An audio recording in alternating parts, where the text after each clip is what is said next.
Welcome to Shark Bay, located at the most western point in Australia, bordering the Indian Ocean, at approximately 20 degrees south and 113 degrees east.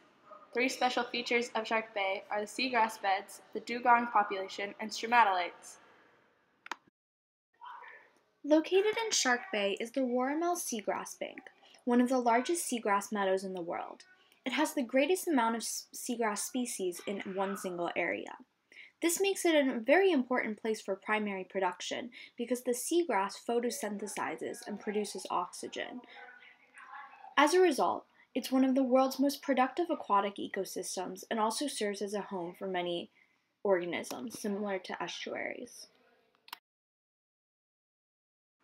Also located in Shark Bay is a population of around 11,000 dugongs, or sea cows, and this is one of the largest populations in the world. They are the world's only marine mammal herbivore, and Shark Bay is one of the most important and secure places in the world for their protection.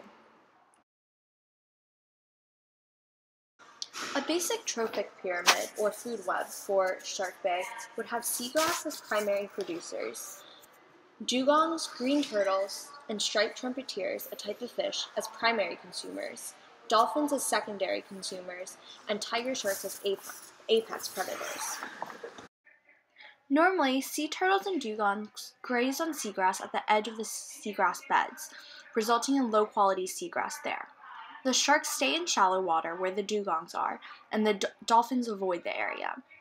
However, recently, there's been an increased absence of tiger sharks, leading to a trophic cascade, where the absence of the tiger sharks releases the dolphins and dugongs from predation pressure. This can then cause changes in the populations of all the other organisms in the ecosystem. Another thing you can find in Shark Bay are stromatolites, which are made up of cyanobacteria that live in high salinity water. They help transform the Earth's atmosphere so humans can live here by adding more oxygen. And they are living rocks that are similar to those found on Earth 3.5 billion years ago, even though the ones in Shark Bay are only about 2,000 to 3,000 years old. Stromatolites, along with many of the cliffs that can be found at Shark Bay, are made up of limestone, a sedimentary rock.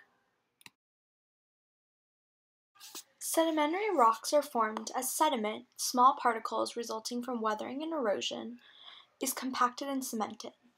In Shark Bay, falling sea levels during the last glacial period exposed shells to wind, eroding them into sand particles and blowing them into dunes. Calcium carbonate from rainwater then cemented the sand, forming the Tamala limestone cliffs. There's plenty to see and do at Shark Bay. Hope to see you here on your next APES field trip.